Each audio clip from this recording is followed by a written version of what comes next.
Hello दोस्तों, आप सबका स्वागत है हमारे यूट्यूब चैनल एसएस लोकर्स एकेडमी में। तो आज की इस वीडियो में मैं आप सबको साइकोलॉजी का जो रामबाण सीरीज है उसका आज दूसरा दिन है, जिसमें मैं आप सबको साइकोलॉजी का जो मोस्ट इम्पॉर्टेंट ऑब्जेक्टिव क्वेश्चन है उसको कराने वाला हूं।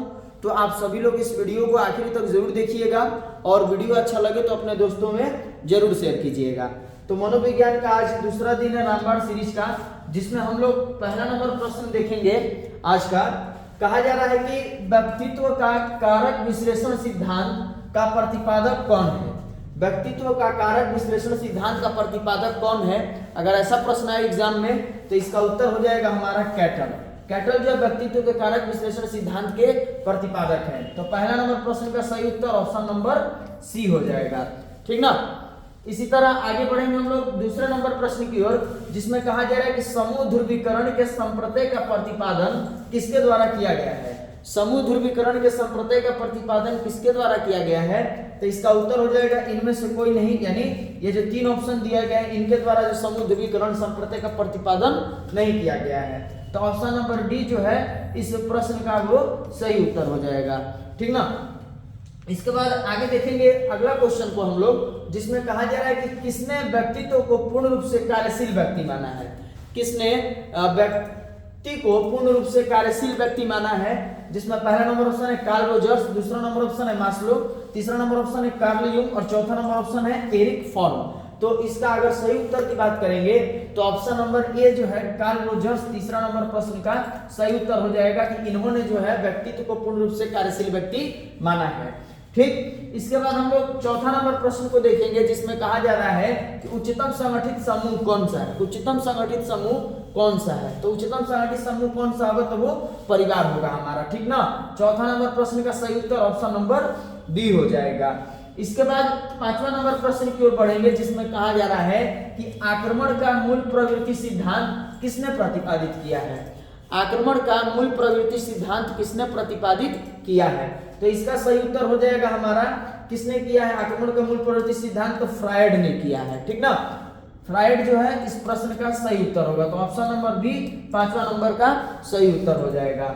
इसके बाद हम लोग अगला क्वेश्चन देखेंगे छठा नंबर, जिसमें कहा जा रहा है कि प्राकृतिक आपदा का उदाहरण है। प्राकृतिक आपदा का उदाहरण है कौन सा? बाढ़ होगा कि भूकंप होगा कि सूखा होगा कि उपयुक्त सभी? तो प्राकृतिक आपदा का उदाहरण क्या होगा? तो तीनों हो जाएगा, ठीक ना। बाढ़ भी, भूकंप भी और सूखा भी, ये तीनों क्या है? प्राकृतिक आपदा है। तो उपयुक्त सभी जो है इस प्रश्न का सही उत्तर होगा। तो 6 नंबर प्रश्न का सही उत्तर ऑप्शन नंबर डी हो जाएगा। इसके बाद हम लोग आगे देखेंगे अगला क्वेश्चन को, जिसमें कहा जा रहा है कि किस अवस्था में जन्नेंद्रिय पर फोकस होता है। किस अवस्था में जन्नेंद्रिय पर फोकस होता है? तो जन्नेंद्रिय अवस्था पर जो है फोकस पाया जाता है। तो 7वां नंबर प्रश्न का सही उत्तर ऑप्शन नंबर सी हो जाएगा, ठीक ना। इसके बाद आगे देखेंगे 8वां नंबर प्रश्न का, जिसमें कहा जा रहा है कि संज्ञानात्मक असंवादिता की उत्पत्ति कब होती है। संज्ञानात्मक असंवादिता की उत्पत्ति कब होती है ये पूछा गया है। तो कब होती है? तो जब व्यक्ति के सामने दो विरोधात्मक सूचनाएं होती है तब संज्ञानात्मक असंवादिता की उत्पत्ति होती है। तो ऑप्शन नंबर सी जो है इस प्रश्न का सही उत्तर हो जाएगा, ठीक ना। ये जरूर याद रखिएगा आप लोग। इसके बाद आगे देखेंगे हम लोग अगले क्वेश्चन को 9 नंबर को। ये बहुत इंपॉर्टेंट क्वेश्चन है, बीबीआई क्वेश्चन है, इसको आप लोग नोट कर लीजिएगा जरूर से और याद भी रखिएगा कि इनमें से बुद्धि लब्धि का सही सूत्र क्या है। बुद्धि लब्धि को याद रखना है कि इसको हम लोग क्या कहते हैं? आईक्यू कहते हैं। बुद्धि लब्धि को क्या कहते हैं? आईक्यू कहते हैं, ठीक। और हिंदी में इसको बुद्धि लब्धि बोलते हैं। तो इसका पूछा जा रहा है कि सूत्र क्या होगा। सूत्र में ऑप्शन नंबर ए कर रहा है वास्तविक आयु गुणे मानसिक आयु बटा में 100, ठीक। उसके बाद करें कि वास्तविक आयु गुणे मानसिक आयु बटा में 90, ठीक। मानसिक आयु बटा में वास्तविक आयु गुणे 100, ठीक। इसके बाद करें कि वास्तविक आयु गुणे मानसिक आयु बटा में 120। तो इसमें सही उत्तर क्या होगा?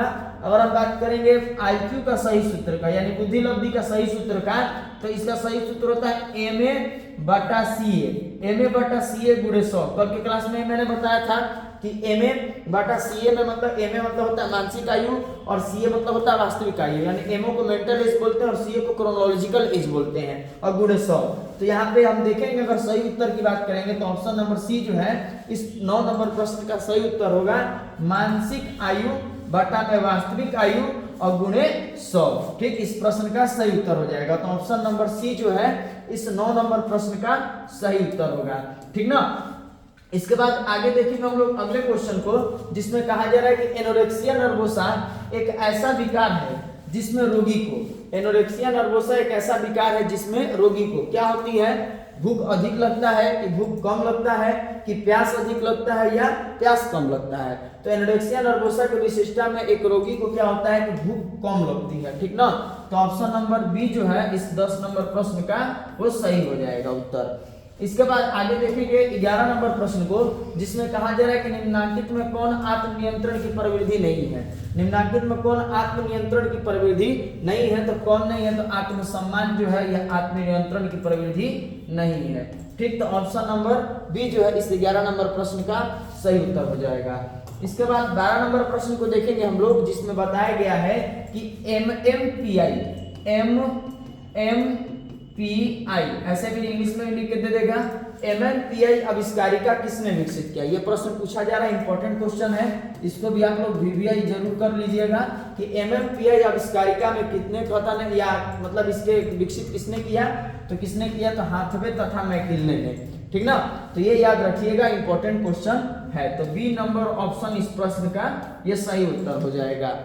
इसके बाद आगे देखेंगे हम लोग अगले क्वेश्चन को, जिसमें कहा जा रहा है कि मानसिक विकार, मानसिक बीमारी के वर्गीकरण की न्यूनतम पद्धति क्या है। मानसिक बीमारी के वर्गीकरण की अत्यंत नवीनतम पद्धति या न्यूनतम पद्धति कौन सी है, तो वो है DSM-4 है। तो ए नंबर जो है इस प्रश्न का ऑप्शन जो है वो सही होगा। ठीक ना। इसके बाद 14 नंबर प्रश्न की ओर बढ़ेंगे, जिसमें दे रहा है कि फ्रायड द्वारा प्रतिपादित मनोविश्लेषण विधि के संबंध में कौन सा कथन सही है। तो कौन सा कथन सही है, तो इस चारों में से देखेंगे। कह रहा है कि मनोविश्लेषण व्यक्तित्व का एक सिद्धांत है, ये होगा नहीं। ठीक। दूसरा कह रहा है कि मनोविश्लेषण एक स्कूल है, तो यह स्कूल है नहीं, ये भी गलत होगा। मनोविश्लेषण चिकित्सा की एक विधि है, हाँ ये सही होगा। और चौथा नंबर ऑप्शन कह रहा है कि उपयुक्त सभी। तो अब मान लीजिए कि यहाँ पे 3 ऑप्शन जो दिया है वो तुम्हारा जो है यहाँ पे जो 3 ऑप्शन है, इसमें मान लो कि 2 गलत ही हो गया, पहला और दूसरा, तो उपयुक्त सभी का भी तो कोई औचित्य बना नहीं, तो यहाँ केवल सी नंबर ऑप्शन सही है। तो ऑप्शन नंबर सी जो है वो सही हो जाएगा। ठीक ना। तो जो मनोविश्लेषण विधि है वो क्या है, एक मनोविश्लेषण चिकित्सा की एक विधि माना जाता है। इसी तरह आगे देखेंगे अगले क्वेश्चन को, इसमें कहा जा रहा है कि विश्वविद्यालय एक उदाहरण है। विश्वविद्यालय किस समूह का उदाहरण है, अनौपचारिक समूह का, औपचारिक समूह का, कि आकस्मिक समूह का, या इनमें से कोई नहीं। तो विश्वविद्यालय किस समूह का उदाहरण, ये औपचारिक समूह का उदाहरण माना गया है। तो ऑप्शन नंबर बी जो है इस प्रश्न का सही उत्तर हो जाएगा। ठीक ना। इस प्रश्न का सही उत्तर हमारा ऑप्शन नंबर बी होगा। आगे देखेंगे अगले नंबर क्वेश्चन को, इसमें कह रहा है कि इनमें से कौन परामर्श की प्रवृत्तियां नहीं है। इनमें से कौन परामर्श की प्रवृत्तियां नहीं है, तो कौन नहीं होगा, निर्देशन परामर्श, अनिर्देशन परामर्श, समझौतावादी परामर्श या प्रोत्साहन परामर्श। तो इसमें सही उत्तर हो जाएगा हमारा प्रोत्साहन परामर्श। प्रोत्साहन परामर्श जो है ये नहीं होगा। तो ऑप्शन नंबर डी जो है इस प्रश्न का ये सही उत्तर होगा। ठीक ना। इसके बाद आगे देखेंगे हम लोग अगले क्वेश्चन को। अगला क्वेश्चन कह रहा है कि संवेदात्मक अह किससे संबंधित है। संवेदात्मक अह जो है वह किससे संबंधित है, आत्मसम्मान से, आत्मरक्षा से, आत्मसंप्रत्यय से, आत्मरक्षा से, आत्मसम्मान से, या उपयुक्त सभी से। तो अगर संवेदनात्मक अह किससे संबंधित होगा, तो यह हमारा जो है उपयुक्त सभी हो जाएगा, सभी से संबंधित होगा, यानी 17 नंबर प्रश्न का सही उत्तर ऑप्शन नंबर डी हो जाएगा। इसके बाद आगे देखेंगे 18वां नंबर प्रश्न को। यह कहा जा रहा है कि उत्तम स्वास्थ्य हेतु किस भारतीय मनीषी ने अष्टांग मार्ग को प्रतिपादित किया है। तो किस भारतीय मनीषी ने अष्टांग मार्ग को प्रतिपादित किया, तो यहाँ पे सही हो जाएगा पतंजलि। ठीक। उत्तम स्वास्थ्य हेतु भारतीय मनीषी ने अष्टांग मार्ग यानी योग के जो 8 अंग थे उसको कहा जा रहा है, 8 अंग वाले यानी अष्टांग मार्ग। कल के क्लास में ही बताया था कि योग के 8 अंग कौन कौन से होते हैं, यम, नियम, आसन, प्राणायाम, प्रत्याहार, धारणा, ध्यान, समाधि। तो ये याद रखना है। तो पतंजलि जो है इस प्रश्न का सही उत्तर हो जाएगा ऑप्शन नंबर बी। ठीक। इसके बाद आगे देखेंगे अगला क्वेश्चन को, जिसमें कहा गया कि शुद्ध वायु कहलाती है। शुद्ध वायु कहलाती है तो शुद्ध वायु का सूत्र क्या हो जाएगा, 78.98% N2 20.94% O2 और 0.03% CO2 जो है हमारा शुद्ध वायु का क्या हो गया, ये शुद्ध वायु कहलाता है। तो ये इंपॉर्टेंट क्वेश्चन है, इसको भी आप लोग जरूर नोट कर लीजिएगा कि 78.98% N2, 20.94% O2 और 0.03% CO2 जो है ये हमारा शुद्ध वायु कहलाता है। ठीक, तो बी नंबर जो है इस प्रश्न का सही उत्तर ऑप्शन हो जाएगा। इसके बाद आगे देखेंगे हम लोग अगला क्वेश्चन को, जिसमें कह रहा है कि किसने बुद्धि को व्यक्ति की सार्वभौमिक क्षमता के रूप में परिभाषित किया है। किसने बुद्धि को व्यक्ति की सार्वभौमिक क्षमता के रूप में परिभाषित किया है, तो किसने किया है, तो बेसलर होंगे। बेसलर ने जो है बुद्धि को सार्वभौमिक क्षमता के रूप में परिभाषित किए हैं। तो ऑप्शन नंबर ए जो है 20 नंबर प्रश्न का यह सही हो जाएगा। ठीक ना। इसके बाद आगे देखेंगे अगला क्वेश्चन को, जिसमें दे रहा है कि जब व्यक्ति अपने अह को किसी कष्टकर इच्छा के ठीक विपरीत इच्छा की प्रेरणा विकसित कर उससे उत्पन्न चिंता से अपने आप को बचाता है तो उसे क्या कहते हैं, तो उसे क्या कहते हैं, तो वो हमारा क्या कहलाएगा, तो युक्तिकरण। युक्तिकरण कहलाता है। क्या कहलाता है, तो वो युक्तिकरण कहलाता है। तो ऑप्शन नंबर ए जो है इस प्रश्न का सही उत्तर हो जाएगा 21 नंबर प्रश्न का। ठीक ना। अब आगे हम लोग देखेंगे 22वां नंबर प्रश्न को। 22वां नंबर कह रहा है कि बंडुरा ने सर्प दुर्भिति को दूर करने के लिए किस प्रविधि का उपयोग किया है। बंडुरा ने सर्प दुर्भिति को दूर करने के लिए किस प्रविधि का उपयोग किया है, तो किस प्रविधि का उपयोग किए हैं, तो उनके द्वारा जो मॉडलिंग प्रविधि दिया गया था तो उसका उन्होंने उपयोग किया है। तो ऑप्शन नंबर बी जो है इस प्रश्न का सही उत्तर हो जाएगा। बी नंबर ऑप्शन 22 नंबर का करेक्ट आंसर होगा। इसके बाद आगे देखेंगे 23 नंबर प्रश्न को, जिसमें कहा गया है कि रेवेन प्रोग्रेसिव मैट्रिक किस तरह का बुद्धि परीक्षण है। ठीक, रेवेन प्रोग्रेसिव मैट्रिक किस तरीके का बुद्धि परीक्षण है। शाब्दिक बुद्धि परीक्षण है, या शाब्दिक बुद्धि परीक्षण है कि क्रियात्मक बुद्धि परीक्षण, या उपयुक्त सभी है। तो ये किस तरह का बुद्धि परीक्षण है ये पूछा गया है।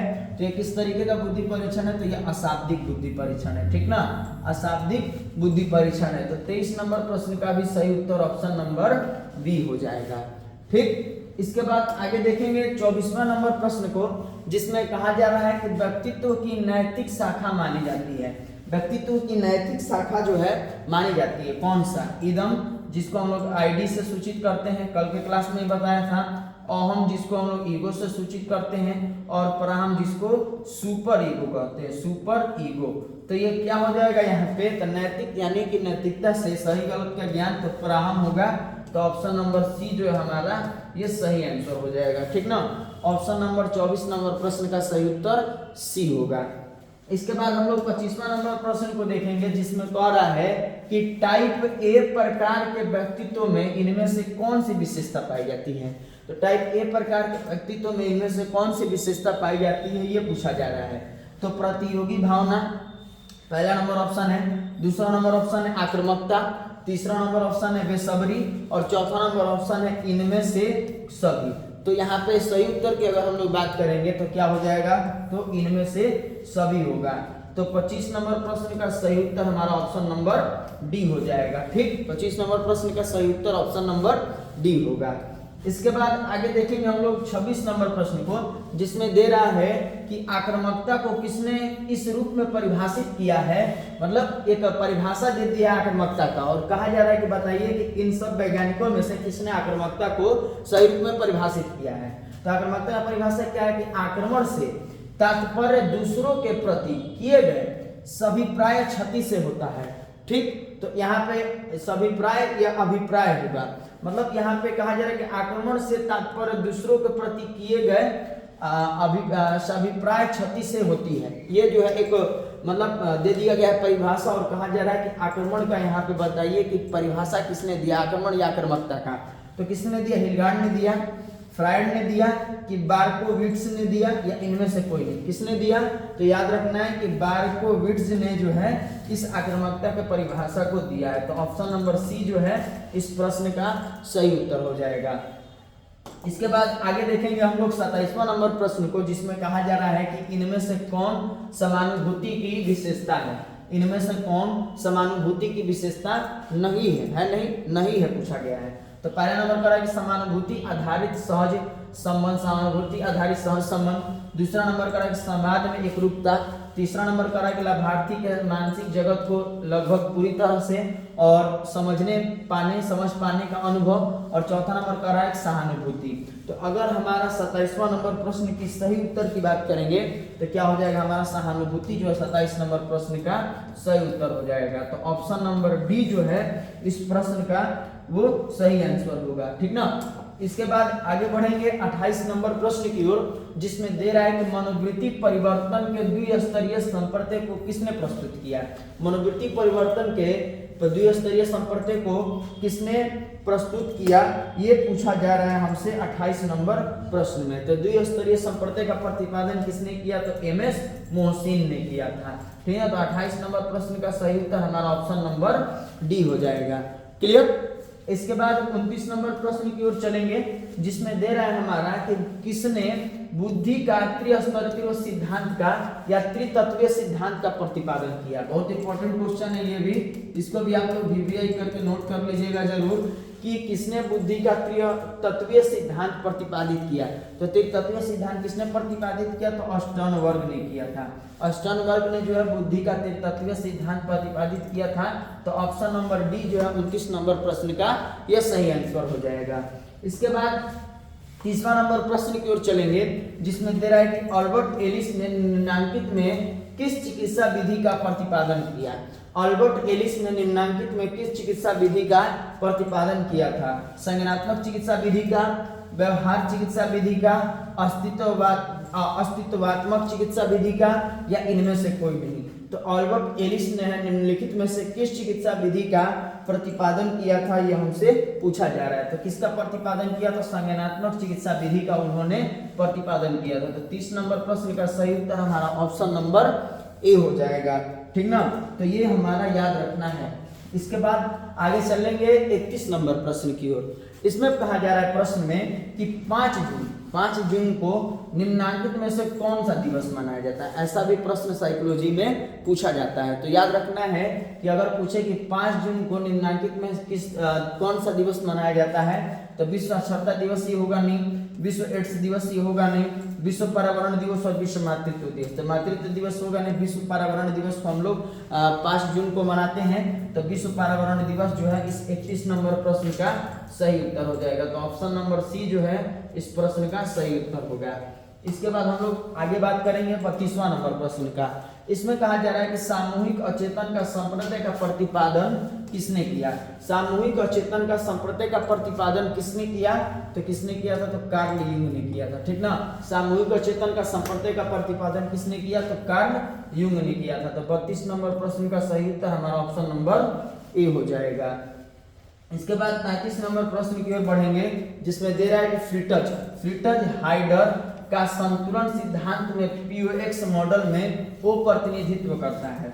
वो प्रतिनिधित्व करता है किसको, तो किसको करता है, तो दूसरे व्यक्ति को करता है। तो 33 नंबर प्रश्न का सही उत्तर हो जाएगा हमारा option number A. Option number A जो हमारा 33 नंबर प्रश्न का सही उत्तर हो जाएगा। दूसरे व्यक्ति को जो वो प्रतिनिधित्व करता है। POX ये मॉडल है, P किसी और को सूचित करता है, O किसी और का, X और को, तो यहाँ पे O का पूछा गया है तो दूसरे व्यक्ति को सूचित करता है। इसके बाद आगे देखेंगे हम लोग कौन सा नंबर प्रश्न है, तो 34वां। इससे पहले हम लोग कौन सा किया, 33वां नंबर किए। तो 34वां नंबर प्रश्न की ओर चलेंगे, जिसमें दे रहा है कि प्रतिबल के विपरीत अवस्था को क्या कहते हैं। तो प्रतिबल के विपरीत अवस्था को क्या कहते हैं, ये भी इंपॉर्टेंट क्वेश्चन है, वीवीआई क्वेश्चन है, सबसे इंपॉर्टेंट। तो अगर ये पूछेगा कि प्रतिबल के विपरीत अवस्था को क्या कहते हैं, तो विपरीत अवस्था को स्थिरीकरण कहते हैं। प्रतिबल के विपरीत अवस्था को स्थिरीकरण कहते हैं। तो ऑप्शन नंबर बी जो है 34 नंबर प्रश्न का हमारा सही उत्तर हो जाएगा, ठीक ना। इसके बाद आगे देखेंगे 35 नंबर प्रश्न को। 35 नंबर प्रश्न में कह रहा है कि व्यवहार चिकित्सा आधारित होता है। व्यवहार चिकित्सा आधारित होता है किस सिद्धांत पर, तो ऑप्शन नंबर ए कह रहा है कि प्रत्यक्षकरण के सिद्धांत पर। दूसरा नंबर ऑप्शन कह रहा है सीखने के सिद्धांत पर। तीसरा नंबर ऑप्शन कह रहा है कि संवेग के सिद्धांत पर। और चौथा नंबर ऑप्शन कह रहा है कि अभिप्रेरण के सिद्धांत पर। तो जो है व्यवहार चिकित्सा आधारित होता है किस सिद्धांत पर, तो ये हमारा अधिगम यानी सीखने के सिद्धांत पर जो है ये आधारित होता है। सीखने को ही हम लोग क्या कहते हैं, अधिगम बोलते हैं। क्या बोलते हैं, अधिगम, अधिगम बोलते हैं। तो अधिगम के सिद्धांत पर या सीखने के सिद्धांत पर जो है ये आधारित होता है। तो ऑप्शन नंबर बी जो है 35 नंबर प्रश्न का हमारा सही उत्तर होगा। तो ये था टोटल हमारा आज का जो रामबाण सीरीज है मनोविज्ञान का, उसमें आज ये हमारा जो है पहला दिन, दूसरा दिन था। पहला दिन तो कल ही था। हम लोग जो है आज ये दूसरा दिन जो है अपना रामबाण सीरीज का जो टोटल 35 क्वेश्चन था एमसीक्यू इंपॉर्टेंट वो किए मनोविज्ञान का। और इसके बाद जो है कल के क्लास में भी हम लोग जो है 35 क्वेश्चन किए थे। तो ऐसे ही डेली हम लोग जो इस रामबाण सीरीज में मनोविज्ञान का जो है 35 से 35 क्वेश्चन जो इंपॉर्टेंट क्वेश्चन होगा वो करते रहेंगे, जिससे हमारा जो है एग्जाम में जो 35 नंबर का ऑब्जेक्टिव पूछा जाता है वो क्लियर हो जाए। ठीक, तो इसी तरह आप लोग जो है हमारे इस चैनल पर जुड़े रहे। अगर आप सभी को हमारा ये वीडियो अच्छा लगा हो तो अपने दोस्तों में जरूर शेयर कीजिए। साथ ही जो है आज की क्लास में आपने कितने प्रश्नों का सही हल किया इसका भी जवाब अपने कमेंट बॉक्स में बताइएगा। और साथ ही जो है अगर इस क्लास का पीडीएफ नोट्स आप सभी लोग को चाहिए तो हमारे टेलीग्राम चैनल को ज्वाइन कर सकते हैं, जहां पर आपको फ्री में पीडीएफ मिल जाएंगे। तो आप सभी हमारे चैनल से जुड़े रहिए। धन्यवाद।